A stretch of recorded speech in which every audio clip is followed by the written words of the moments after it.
Ok, leo para ustedes. Je-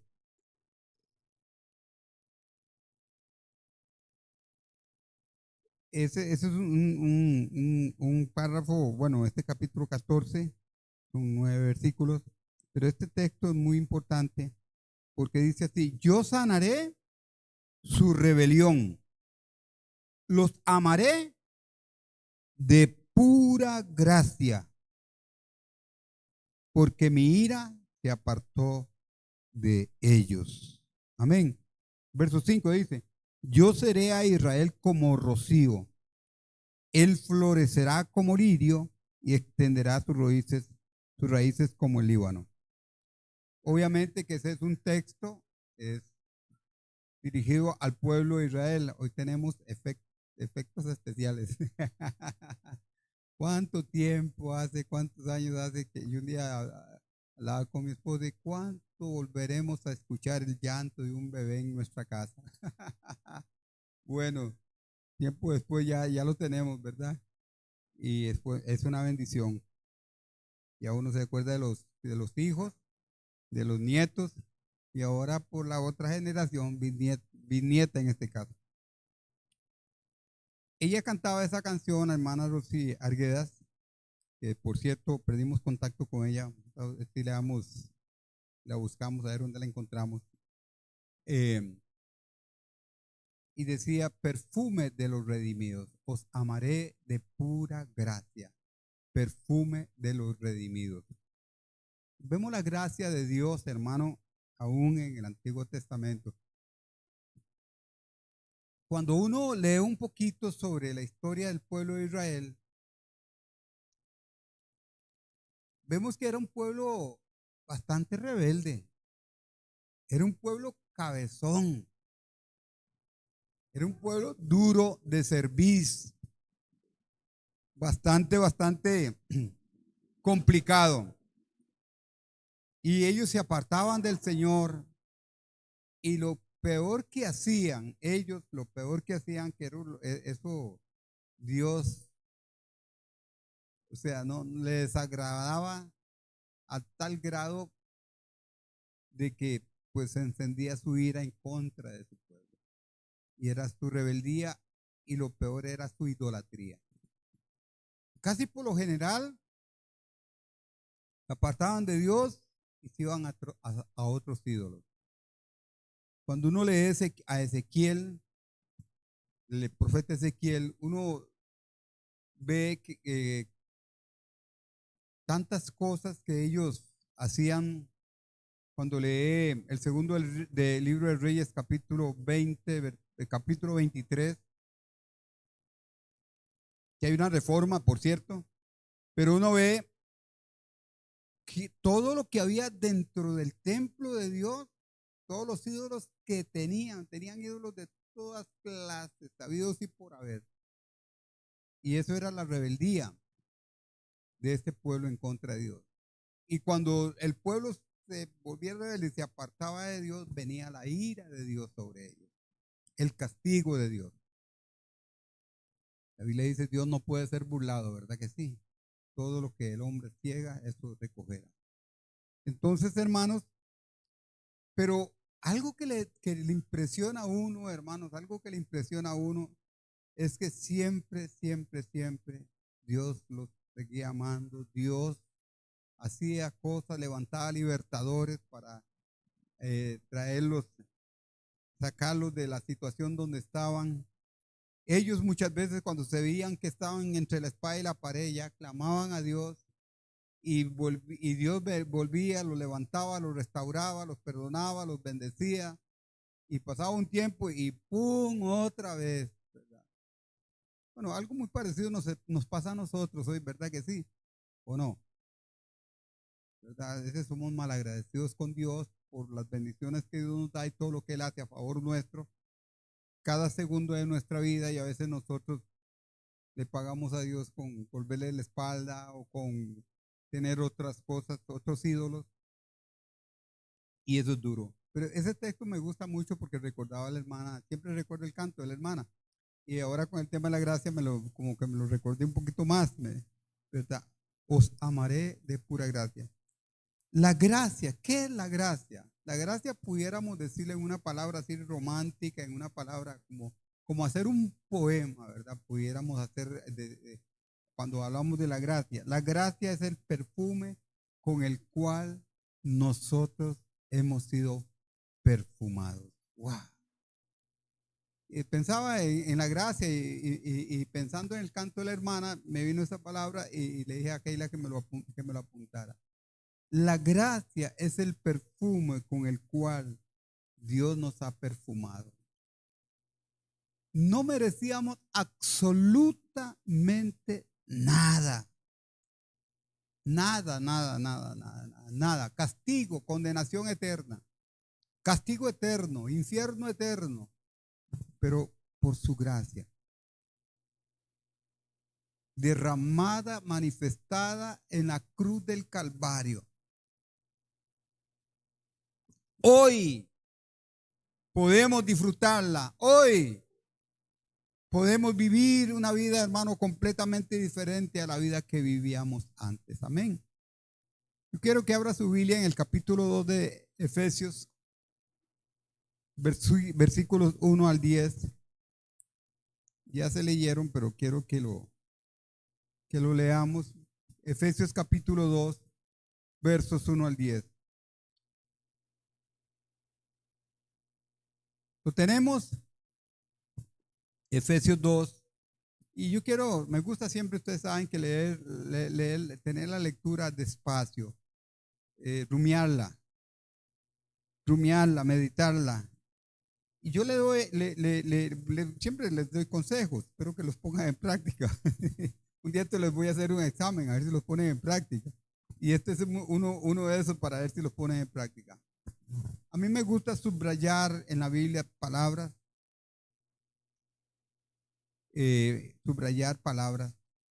y comenzar a meditar en esas palabras que subrayo, porque es una forma de meditar y de analizar y escudriñar el texto mejor, solamente pasarle los ojos. La Biblia no es un libro para pasarle los ojos, es un libro para meditar y extraer el alimento, extraer la enseñanza, extraer la instrucción, la palabra de Dios para nosotros.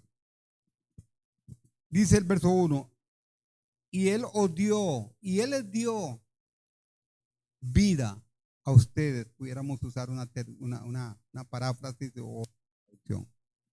Cuando ustedes estaban muertos en sus delitos y en sus pecados. Así estábamos todos nosotros antes de conocer al Señor. ¿Cómo estábamos? Muertos. Y ni siquiera sabíamos que estábamos muertos. ¿Ah? Porque muertos no son los que yacen en la tumba fría. Muertos son los que tienen el alma viva y siguen muertos. Los que tienen el alma, hermano, piensan que están vivos, pero vivo no es una vida física. La vida no es solamente física, hermano, que yo estoy vivo, porque hay una muerte espiritual producida, hermano, por el pecado, en los cuales ustedes anduvieron en otro tiempo, siguiendo la corriente de este mundo, conforme al príncipe de la potestad del aire, el espíritu que ahora opera. ¿Dónde? ¿A dónde? Estoy en el verso 2. En los hijos de desobediencia. El espíritu que ahora opera en los hijos de desobediencia. Usted sabe que a veces hay iglesias, no. En la iglesia también hay hijos de desobediencia. Se sientan los domingos, escuchan un mensaje, cantan, aplauden y alaban al Señor, pero son hijos de desobediencia. Son hijos, pero de desobediencia. Y el hijo de desobediencia, ¿qué hace Dios con el hijo desobediente? Vamos a ver. ¿Cómo? Lo disciplina, lo castiga. ¿Cuántos se acuerdan cuando estaban pequeñitos que sus papás los castigaban, los disciplinaban? No, ninguno de ustedes les pasó eso. A mí me daban unas que usted no sabe cómo me daba mi mamá. Me daba hasta por los confites, ¿verdad? Hasta por debajo de la lengua, decía. ¿Y a cuánto nos gustaba? Nos reíamos cuando pasaba eso. Ay, sí. No, nos dolía, nos poníamos tristes. Obviamente que la disciplina de nuestros padres en algunos casos no era una disciplina correctiva. La disciplina de Dios para sus hijos desobedientes es correctiva. Es para corregirnos. Y nos disciplina porque nos ama. Yo recuerdo que uno de mis hijos, cuando yo lo llevaba al cuarto y le pegaba una paletita que teníamos, le pegaba por las nalguitas, pa, pa, pa, pa. Y yo no era así como con cólera, les pegaba, no, yo me medía, a veces, depende de lo que hacían, una o dos, una en cada nalga o dos en cada nalga, depende, ¿verdad? Y así les daba. Y después, al rato ya, yo los agarraba, los abrazaba, y entonces yo les preguntaba, ¿sabe por qué te disciplino? Sí, papi, porque usted me ama. Ellos decían eso, porque usted me ama. Yo siempre aplicaba una disciplina correctiva. Entre los cuales también todos vosotros anduvisteis en otro tiempo. Ustedes anduvieron así en otro tiempo, en los deseos de la carne, haciendo la voluntad de la carne y de los pensamientos carnales. Y éramos por naturaleza hijos, pero de ira. Lo mismo que los demás. O sea, lo que el apóstol está suponiendo y le está hablando a una iglesia, recuerde que le está hablando a una iglesia y les está diciendo, eso eran ustedes antes, pero ahora no. ¿Aló?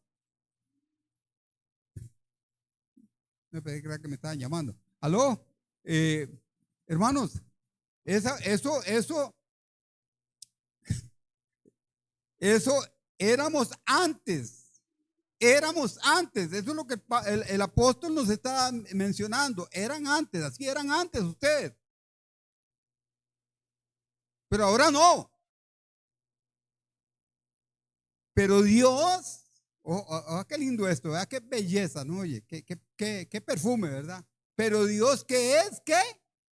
Rico en misericordia. ¿Cómo se nos olvida a nosotros, hermano, lo que la Biblia dice? Nuevas son cada mañana sus misericordias. Oiga, las misericordias de Dios no son añejas, hermano. Las misericordias de Dios no son viejas, no son nuevas cada mañana. Ahora yo le pregunto a usted, ¿usted disfruta día con día de la misericordia de Dios? ¿La disfruta a tal grado que la comparte con los que no la tienen? ¿Cuánta gente en nuestra familia o nuestros vecinos o alrededor de nosotros o en nuestros trabajos o en nuestros centros de estudio, por donde quiera que vayamos, está necesitando urgentemente la misericordia de Dios? A veces somos tan agarrados, hermanos, que nosotros la disfrutamos y no las compartimos con nadie. Rico en misericordia, por su gran amor, ¿con qué? No, ¿cómo los amaré? ¿Cómo dice el texto que leímos el primero? De pura gracia. Verso 5. Aún estando nosotros muertos en pecados, wow, es que rico. ¿Qué dice? Nos dio vida juntamente con Cristo. Es la vida, hermano. Cristo es la vida, hermano. Cristo es la vida. Es la verdadera vida. El que murió en la cruz del Calvario para darnos vida. Yo he venido para que tengan vida y vida en abundancia. Hermano, cuando la Biblia dice, cuando la Biblia dice que Él vino a darnos vida y vida en abundancia, a veces nosotros no lo entendemos. Es como decir que la misma vida de Dios está en nosotros.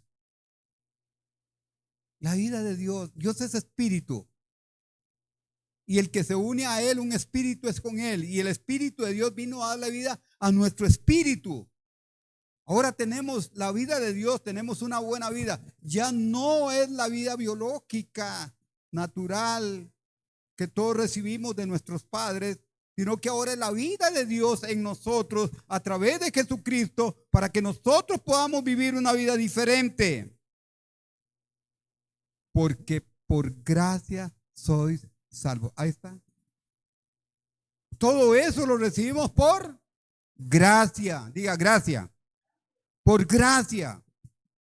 Y juntamente, ojo, y juntamente con Él, con Cristo, nos resucitó. Como dice Romanos 6, cuando Cristo estaba resucitando en la cruz, cuando Cristo resucitó, nosotros resucitamos juntamente con Él a una nueva vida. Si usted no se goza por eso, ya usted no tiene cuándo. Y asimismo, wow, qué texto, ¿eh? Qué palabra. Nos hizo sentar en lugares celestiales con Cristo. Hermano, yo sé que nosotros leemos eso de una forma tan normal, de una forma tan, ¿verdad? De una forma tan normal y tan natural. Hermanos, que nos perdemos la esencia de lo que es el cristianismo verdadero. La esencia de lo que es el verdadero cristianismo. Hermanos, estar sentado, hermano, como ustedes están sentados, es estar descansando. ¿Qué dice Mateo 11:28? Vamos a ver. Los de escuela, ese es de escuela dominical. Mateo 11:28. Como todos se lo saben, lo vamos a decir juntos. Venid a mí todos los que estáis, ¿cómo? Que yo los haré descansar. ¿Quién los va a hacer descansar? El Señor. Y yo quiero decirle algo. Todo aquel que ha recibido a Cristo Jesús en su corazón está sentado, está descansando, está reposando de su pecado. Cuando dice trabajados y cargados, es de ese pecado, de ese mundo, de esa naturaleza vieja, pecaminosa. Ya nosotros no estamos ahí. Ahora estamos sentados en lugares celestiales juntamente con Cristo. Estamos reposando, estamos descansando, estamos recibiendo día con día la bendición del Señor. Estamos sentados en lugares celestiales, en lugares altos. Estamos en otra dimensión de vida, no es la dimensión de antes, de carnal. Para mostrar en los siglos venideros las abundantes riquezas de su gracia y su bondad para con nosotros en Cristo Jesús. Porque por gracia sois salvos por medio de la fe, y no es un don de ustedes, nadie terrenalmente, usted no lo consiguió eso pagando, ni nadie se lo regaló a usted terrenalmente. No es de vosotros, pues es donde es un regalo de Dios, un regalo que no merecíamos en lo absoluto. Nosotros estábamos en otra nota, no por obras, y aquí está la pega que la iglesia tradicional todavía sigue enseñando, a lo que se opusieron los reformadores, que es por obras, que hay que hacer esto y el otro y por acá para alcanzar la salvación. Pero la Biblia dice, y fue el redescubrimiento de la gracia en el tiempo de la Reforma, ya en el 1517. Fue un redescubrimiento, ¿se dice? Redescubrimiento de la gracia. La gracia está en el Antiguo Testamento también. Ya lo leímos. No fue que ellos la inventaron, los reformadores no inventaron la gracia, ni inventaron ninguna de las 5 solas, tampoco. Ya se estaba desde antemano. Porque somos, no por obras para que nadie se. Después vamos a hablar de eso en la última sola. Porque somos hechura suya, creados en Cristo Jesús, ¿para qué? Para buenas obras. Pero dice Santiago que no es por obras. Entonces Santiago y Pablo, ¿quién está equivocado? Se contradicen. Amén. No, no se contradicen.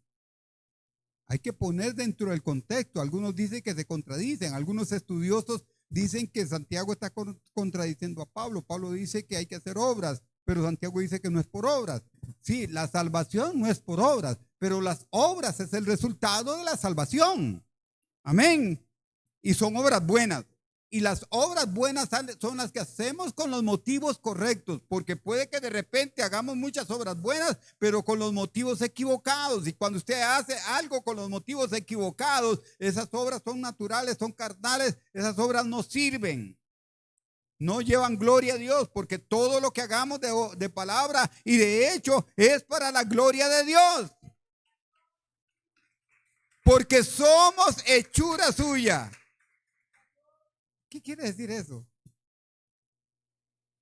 Él nos, como dice el Salmo, no fue que Él nos hizo a nosotros, no nosotros a nosotros mismos.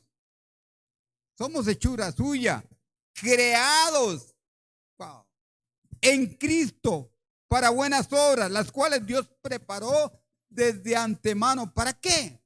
Para que anduviésemos en ellas. O sea, las obras buenas con los motivos correctos son la vida del cristiano y son el testimonio o el fruto de un verdadero hijo de Dios.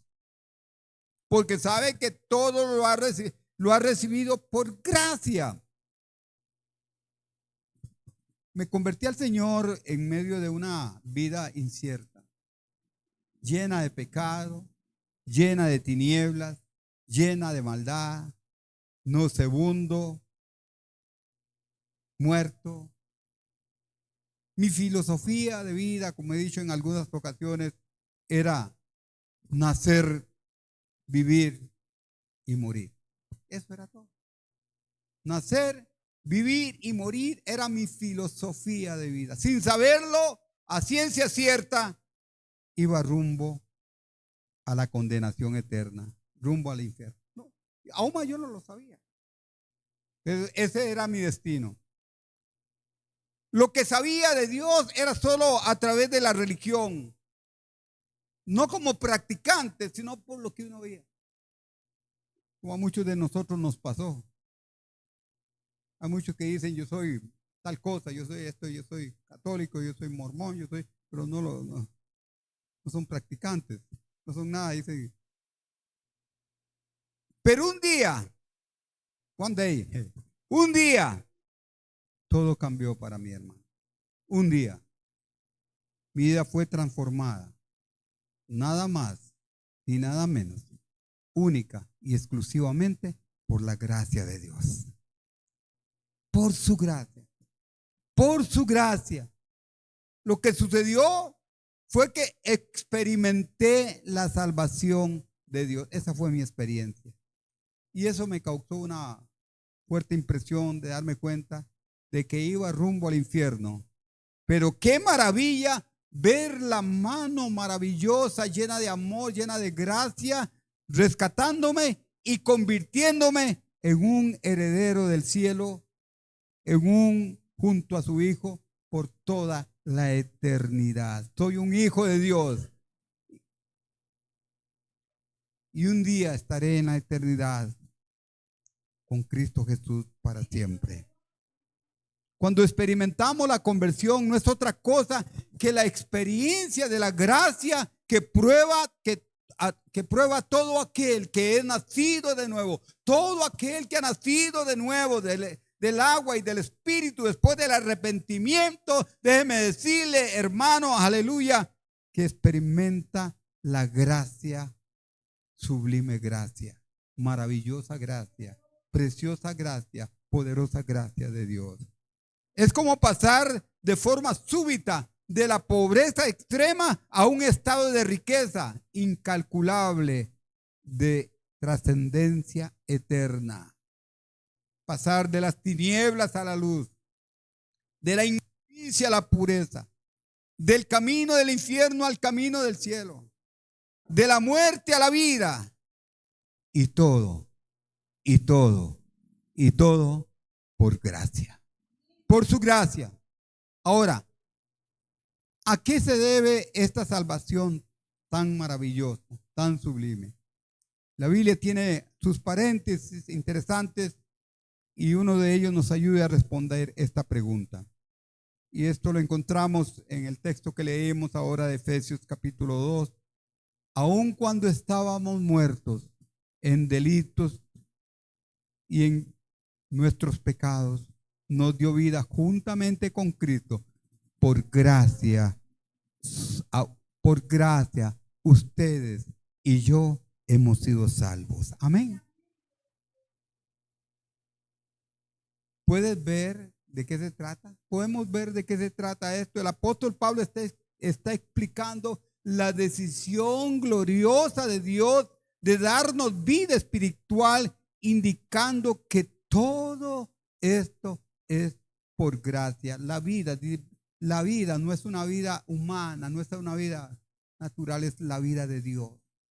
Es una nueva vida, es una vida espiritual. Dios es el autor de la salvación. Es un acto que abarca varias realidades.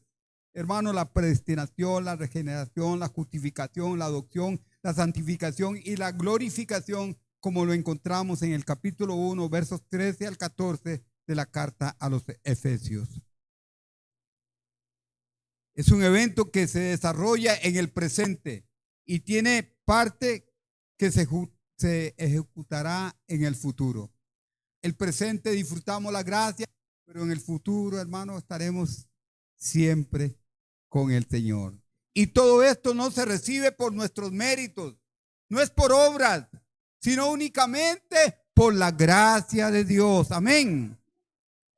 Como primer punto, definiendo la gracia. La gracia de Dios se ha definido con frecuencia como un favor que uno recibe, pero que no merece. La gracia de Dios es un don inmerecido. Nadie lo merece. Ninguno lo merece.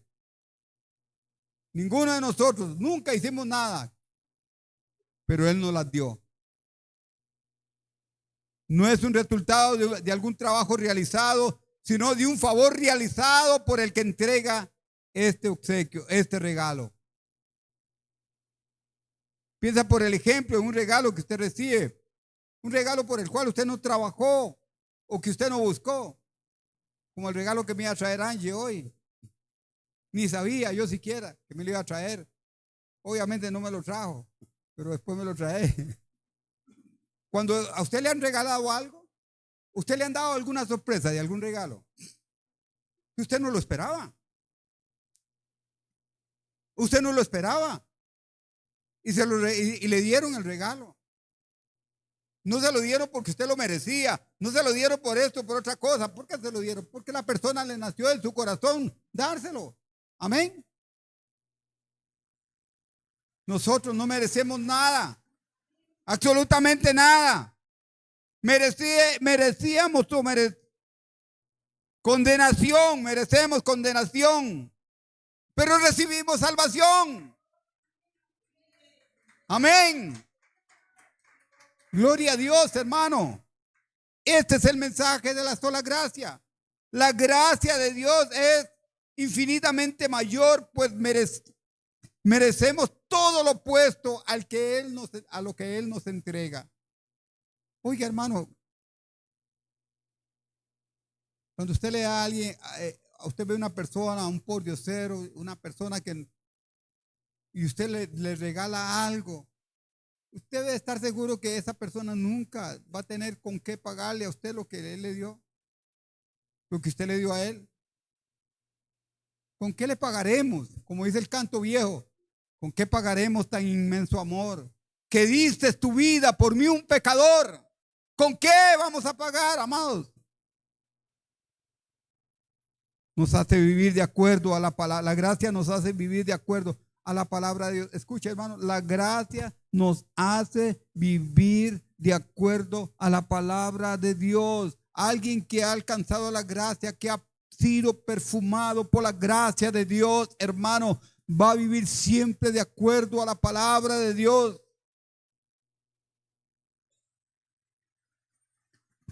Ya no vive para revolcarse, ya no vive para revolcarse en el mundo, en el pecado, sino que ahora solo vive para la gloria de Dios, como gratitud, como agradecimiento. Vive para Él, entregado a Él, sometido a Él, sumido a Él, obediente a Él, haciendo la voluntad de Él. Todo porque reconoce que la gracia de Dios lo alcanzó.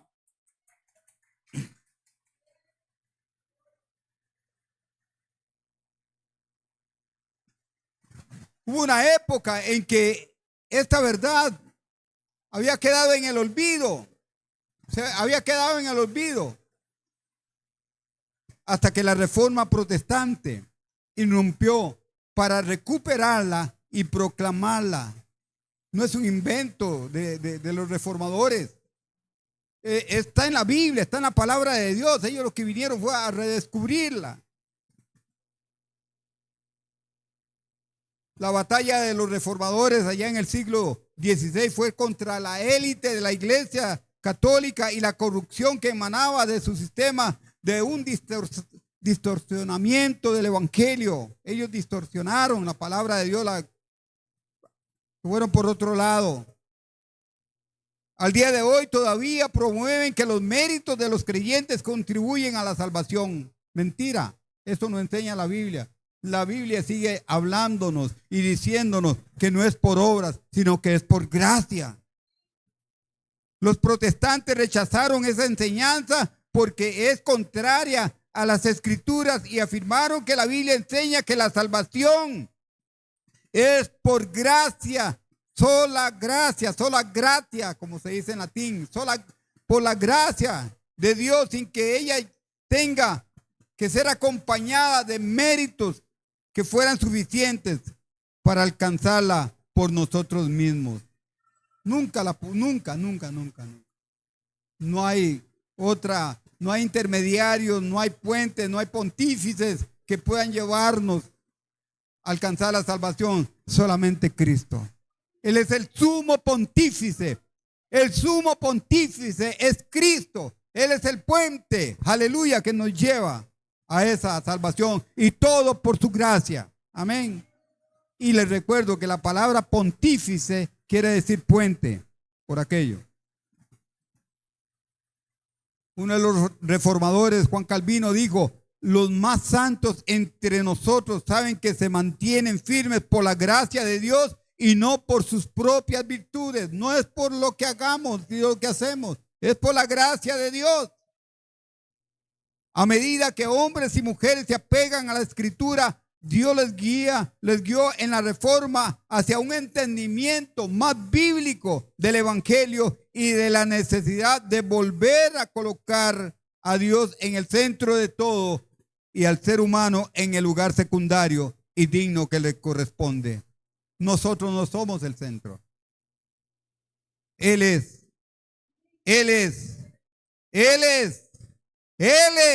y no nosotros.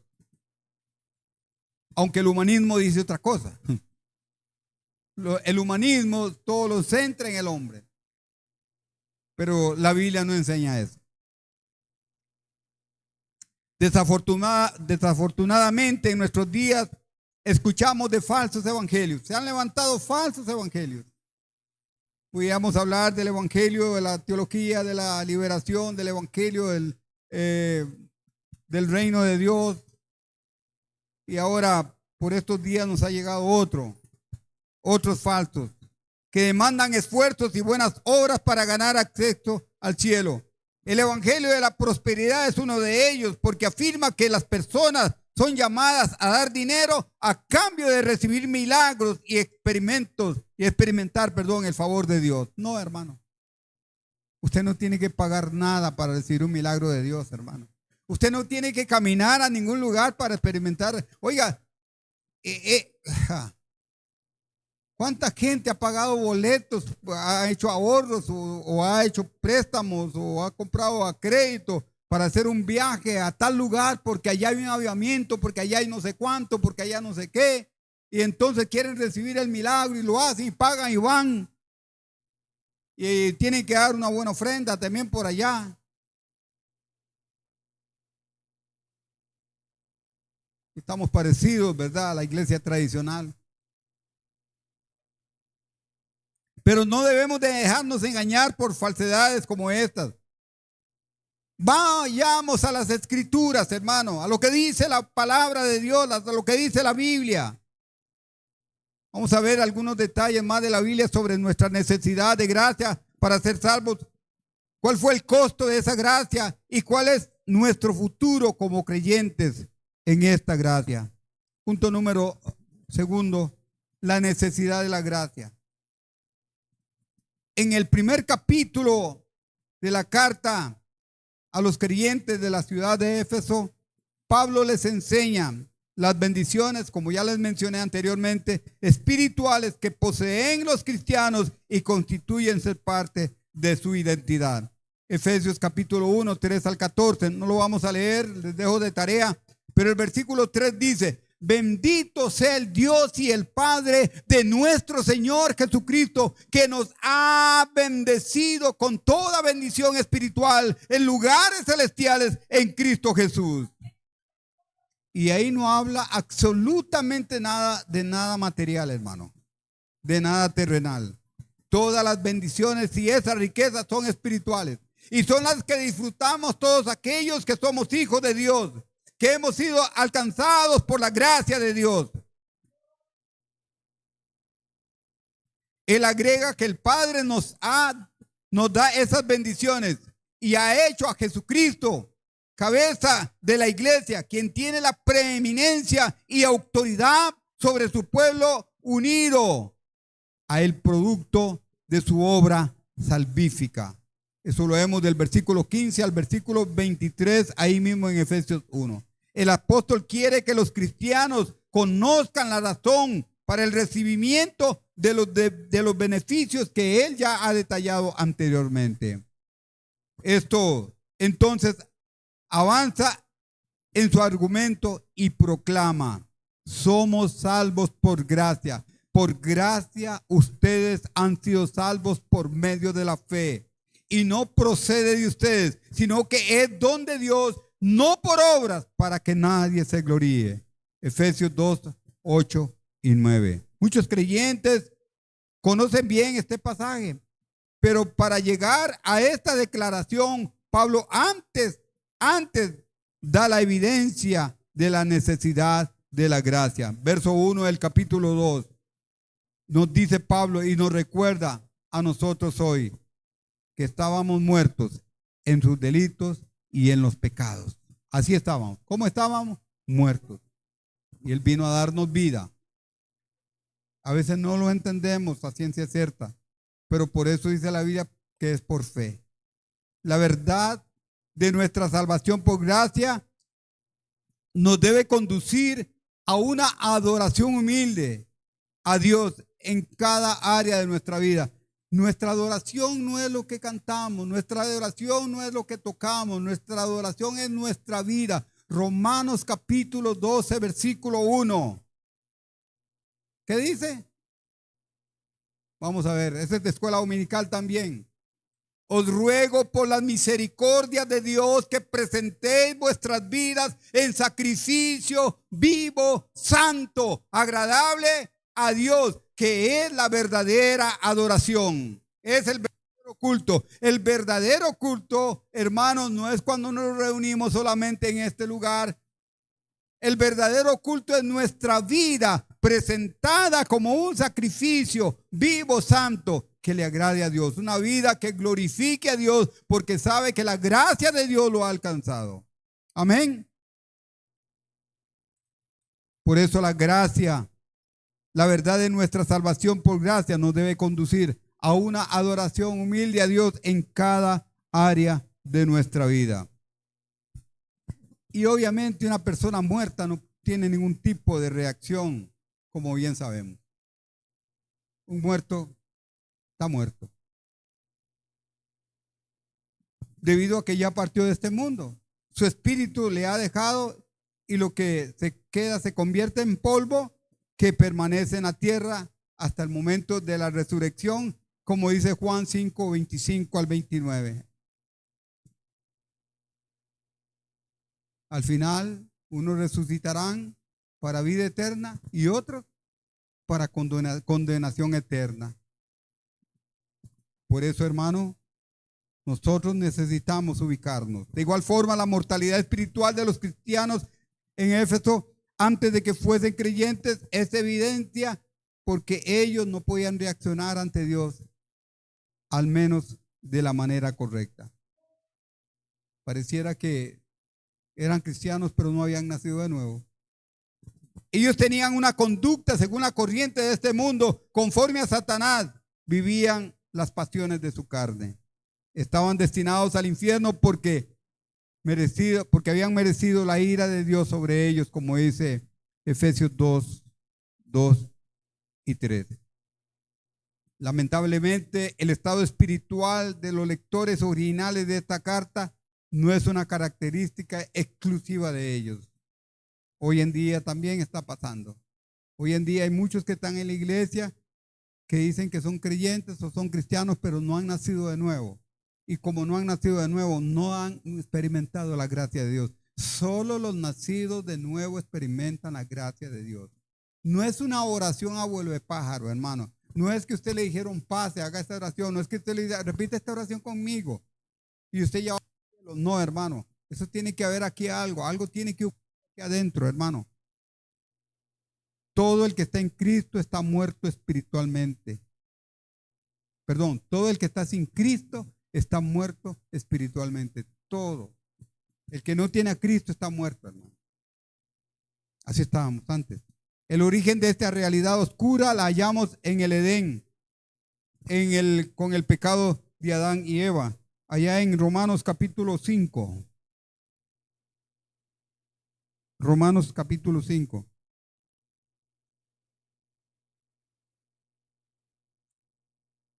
Verso 12.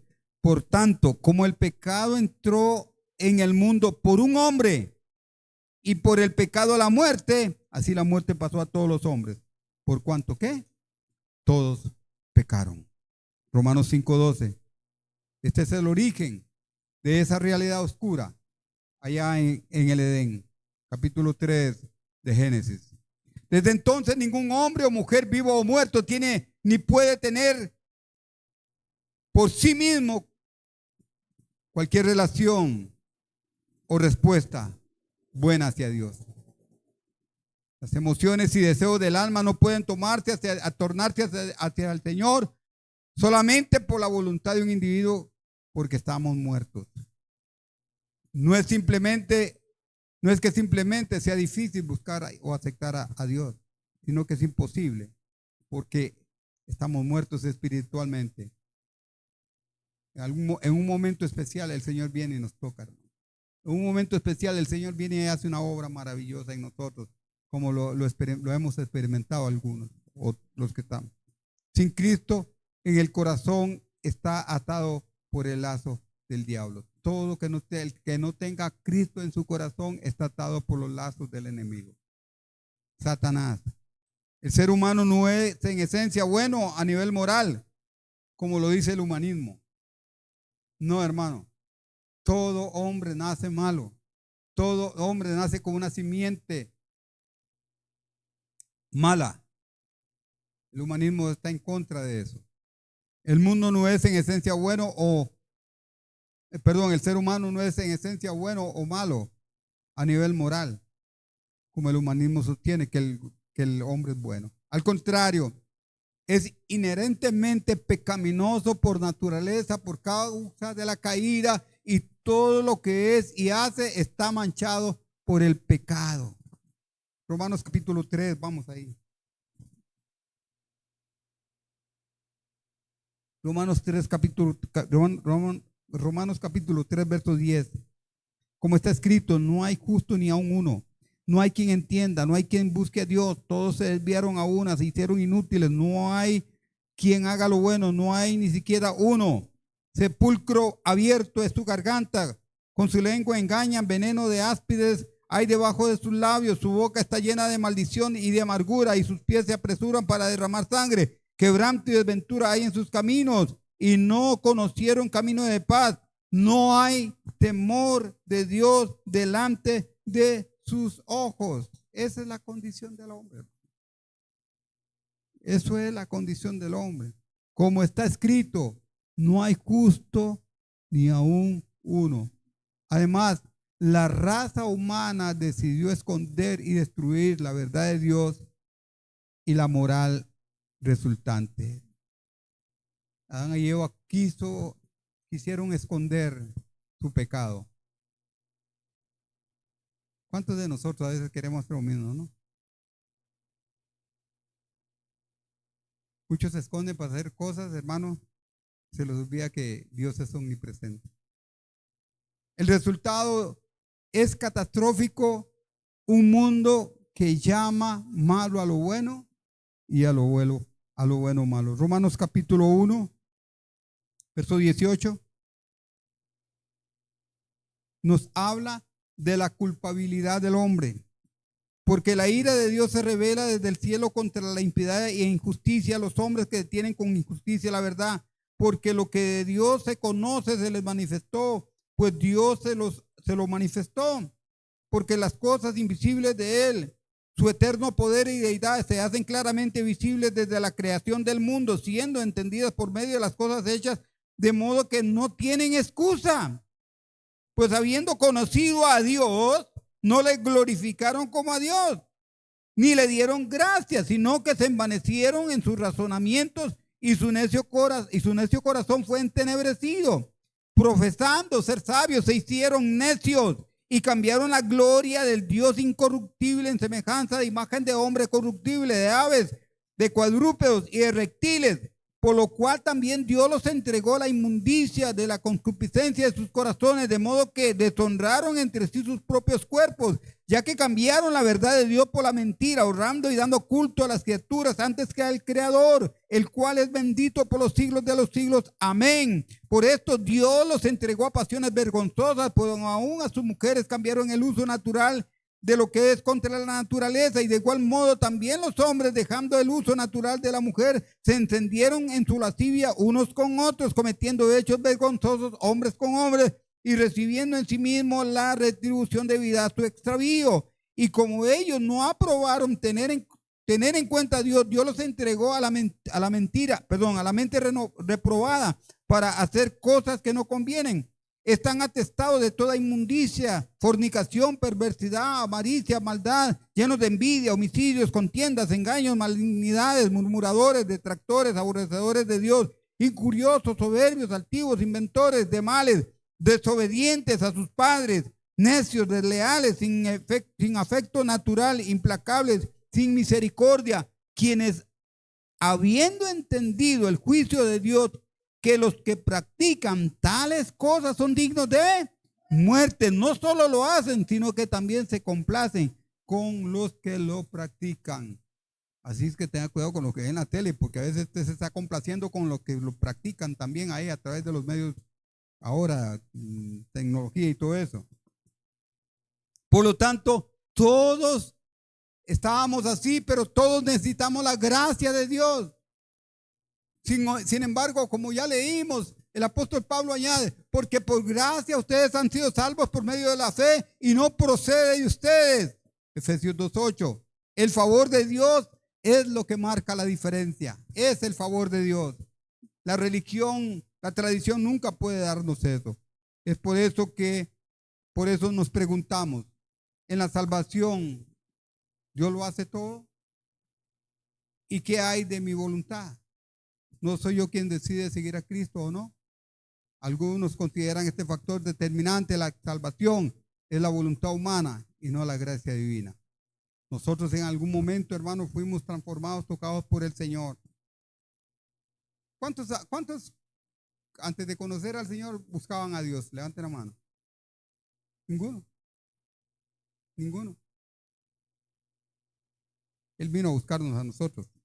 Sin embargo, el árbitro final, el tema de la salvación debe ser propia de la Escritura y ella enseña lo opuesto. Aún el ser humano es corresponsable de creer el evangelio. El milagro de nuestro nacimiento es realizado sobrenaturalmente o sobremaneramente por el Espíritu de Dios, en el tiempo de Dios y conforme a su voluntad, cuando alguien ha sido expuesto al evangelio, según Juan capítulo 3, versos 3 al 8, como le sucedió a Nicodemo. Dios obra en el corazón del pecador, regenerándolo, lo cual lo habilita para expresar con su boca que Jesús es el Señor. Romanos 10, 9.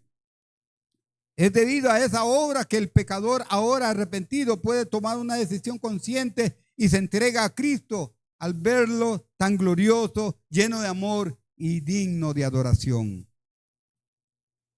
La gracia de Dios no es un regalo adquirido bajo precio en algún establecimiento comercial celestial. Muchos han hecho del cielo un centro comercial donde Dios es el empleado.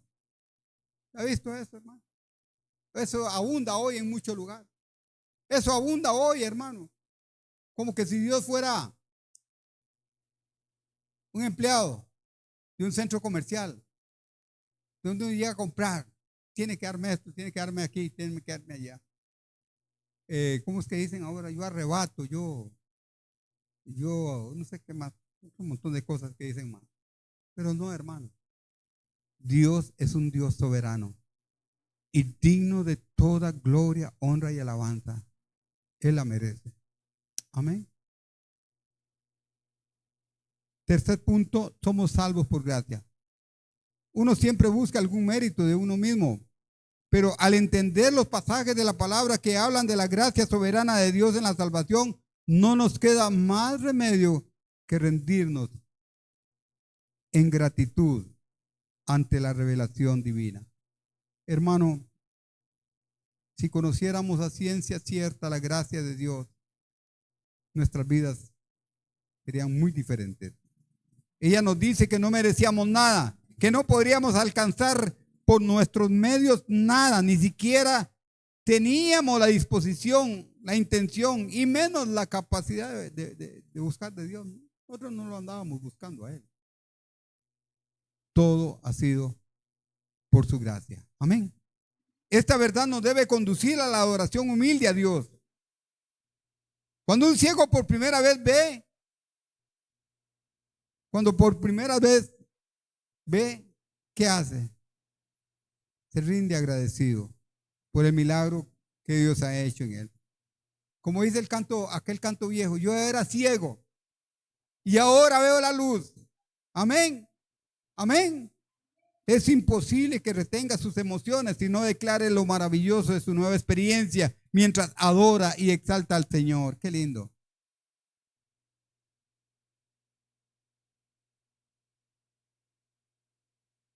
La gracia embarga el alma del creyente con un sentido de reverencia y de indignidad santa que resulta en una actitud de rendición y sumisión a su palabra. Y eso me recuerda a la experiencia de Isaías en el capítulo 6. Wow, qué lindo eso. Él reconoció su impureza, su indignidad. Soy un hombre pecador. Soy un hombre de labios inmundos. Soy un hombre que no merezco nada. Tal vez de hoy en 15 me encontré algo por ahí, pero la andaba buscando y no la encontré. De algo que le dije a Keila. No la encontré, hermano. Pero habla de eso, hermano. De eso que hoy tenemos, que hoy podemos disfrutar y que hoy podemos vivir rendidos en gratitud por esa gracia. Por esa gracia que no tuvo un costo para nosotros, pero para Dios sí, para el Hijo también. Cuarto punto, el costo de la gracia. Algunos cristianos limitan la gracia a una simple emoción divina. Eso no debe sorprendernos, pues vivimos en una generación caracterizada por el emocionalismo. Se tiene la idea de que la gracia es un sentimiento de la bondad de Dios posee y por el cual se ve obligado a compartirla con sus criaturas. Pero esa forma de pensar conduce al abuso de la gracia. porque nos lleva a menospreciar el costo de nuestra redención, un costo que nos mueve a vivir en santidad y entrega a Dios. Cuando yo entiendo el costo de la gracia, hermano, no puedo vivir de otra forma que vivir de acuerdo a lo que la palabra de Dios dice. Desdichadamente pocos entienden eso. Es importante destacar que la gracia no es un regalo adquirido bajo precio alguno o en algún establecimiento comercial en época de liquidación o de viernes negro, como está de moda hoy. La palabra gracia siempre debe llevarnos a pensar que implica algo más que recibimos sin merecerlo, por lo cual hubo un precio, hermano, previamente pagado. Y es el sacrificio de Cristo en la cruz del Calvario.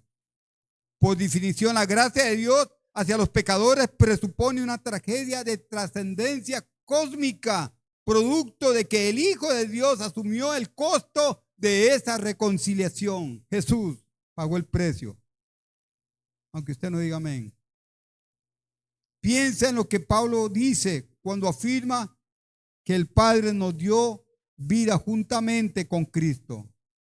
Por gracia ustedes han sido salvos. Hemos dicho en algunas ocasiones que hay gente que tiene la mentira y la vive como si fuera verdad. Y los que tenemos la verdad la vivimos como si fuera mentira. ¿Cómo faltamos nosotros a entender la gracia de Dios? Nuestra forma de vivir en muchos aspectos de nuestra vida no está reflejándole al mundo la gracia de Dios. La gracia de Dios no es un adorno que nos dan para que solamente lo vivamos nosotros, sino también para que podamos compartirlo con aquellos que no lo tienen. Amén. Déjenme, se me apagó esto.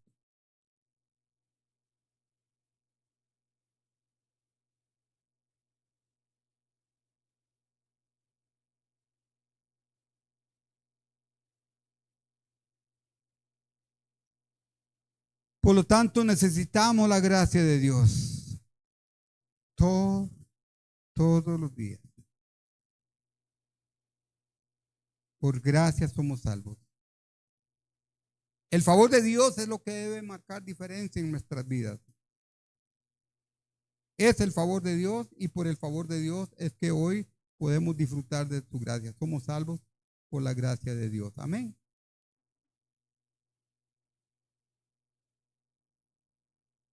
Cristo, por gracia, hemos sido salvos.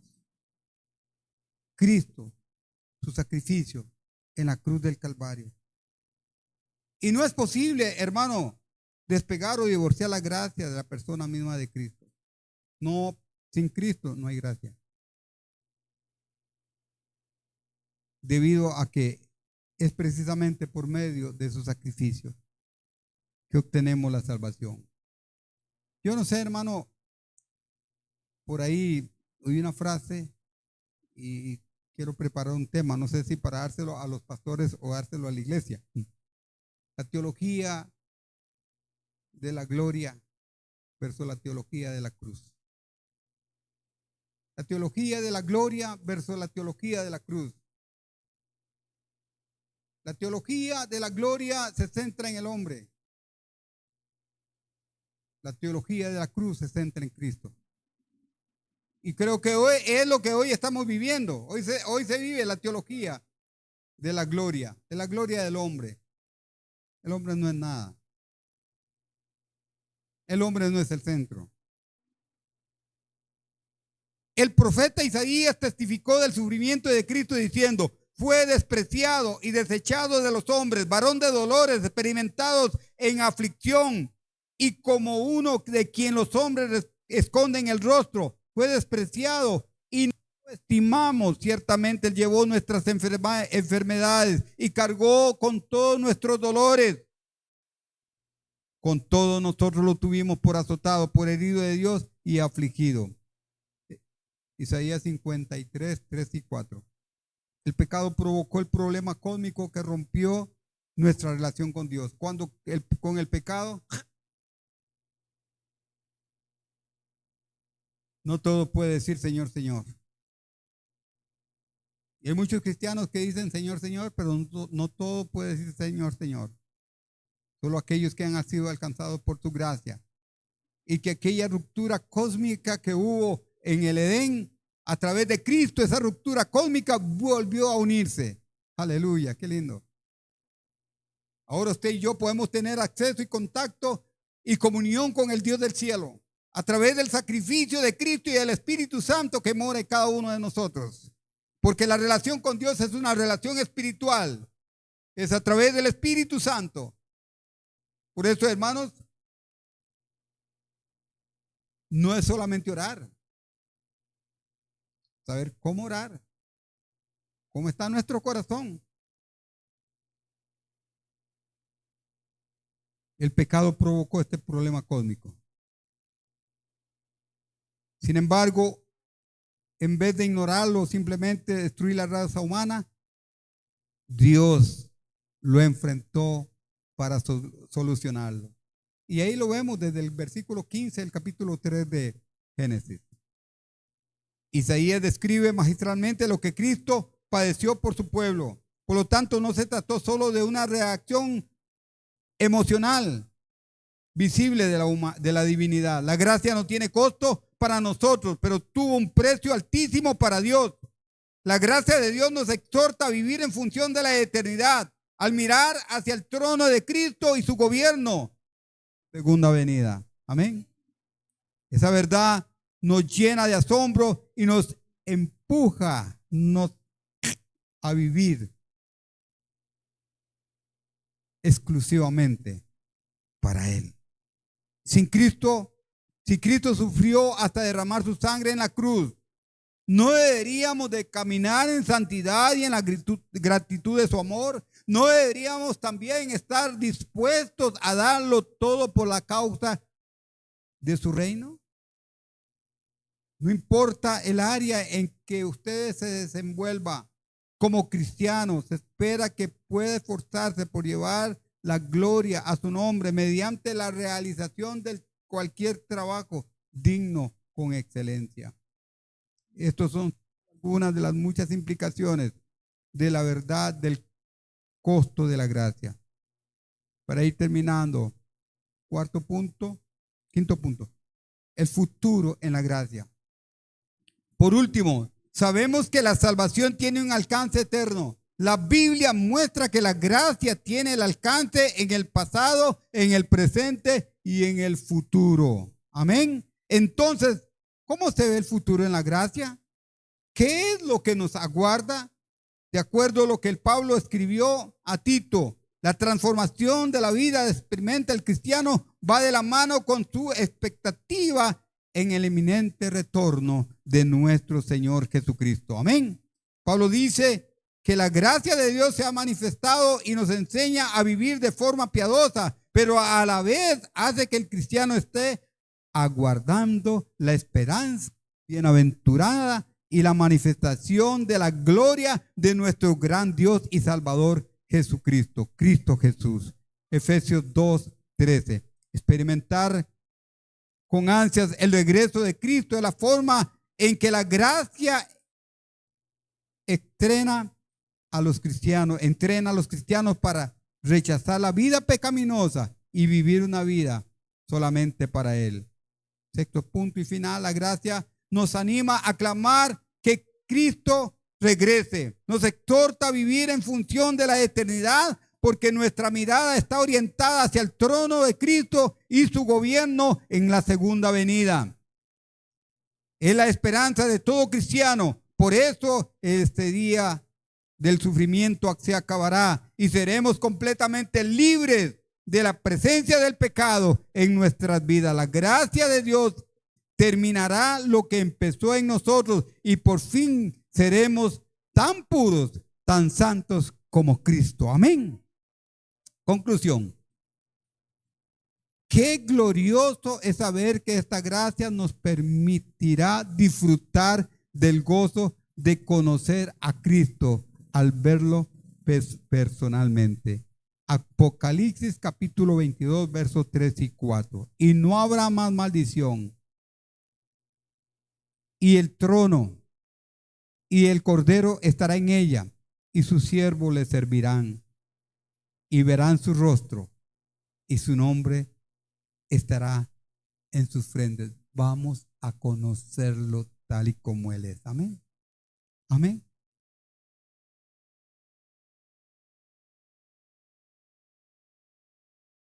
Suena por eso. Ese día no habrá más llanto, no habrá clamor, no habrá dolor. Cristo será nuestra luz y estaremos con Él para siempre. Aunque usted no se emocione, gloria al Señor. Apocalipsis 22:4. Enjugará Dios toda lágrima de los ojos de ellos, y no habrá muerte, ni habrá más llanto, ni clamor, ni dolor, porque las primeras cosas pasaron. Ya eso pasó, ya tenemos algo nuevo. Gloria al Señor. Alguno está enfermo, alguno tiene algún dolor, alguno está pasando por algún momento difícil, por alguna tristeza, por alguna angustia, por algún dolor, por alguna escasez. Déjeme decirle que llegará un día en donde todo eso no existirá para nosotros. Vamos a disfrutar de una vida diferente, de pura riqueza, de pura bendición. Apocalipsis 21, 23 y 24. La ciudad no tiene necesidad de sol ni de luna que brille en ella, porque la gloria de Dios la ilumina, y el Cordero es su lumbrera, y las naciones que hubieran sido salvas andarán a la luz de ella, y los reyes de la tierra traerán su gloria y honor a ella. Todo mundo ayer en el mundo estaba como loco esperando el eclipse, ¿verdad que sí? Era un eclipse anular, pero yo no sé cuántos se acuerdan del eclipse total, que se oscureció todo, hasta los animales se cambiaron, pensaron que era de noche, ya comenzaron a acomodarse ahí toda la cosa, y la penumbra y la gente asustada, es el fin del mundo, ¿y qué es eso? No, hermano, no, todo esto se espera. Hay mucha gente, hay muchos místicos también que usan estas cosas para otras cosas, y hay hasta muchos cristianos que se llenan de miedo, hermano. Pero déjeme decirle que eso nada más pasa porque es parte de lo que Dios estableció que iba a pasar. Pero un día vamos a estar con Él. No habrá luna, no habrá sol, no habrá nada de eso, hermano. La gloria de Dios bastará y es más que suficiente para alumbrarnos y estar siempre con Él. Por lo tanto, ante las tragedias y desaciertos que vivimos hoy, podemos descargar en la promesa de su regreso y en vuestra glorificación y en nuestra glorificación, y encontrar aliento y esperanza en medio del caos. El Dios que mostró su gracia al rescatarnos es el Dios que promete seguir mostrándola por la eternidad. Yo espero ese día. Yo espero ese día. Yo creo que hoy más que nunca, la venida del Señor. ¿Para cuándo es? ¿Para cuándo? La venida del Señor es ya. Ya. ¿Y cuándo es ya? Cuando Dios diga que es ya. Y por su gracia y a mí nos espera lo más glorioso, lo más maravilloso, que solo los hijos de Dios que tienen la gracia de Dios y fueron salvos por la gracia de Dios, vamos a disfrutar para siempre. Amén. Damos un aplauso al Señor por su gracia.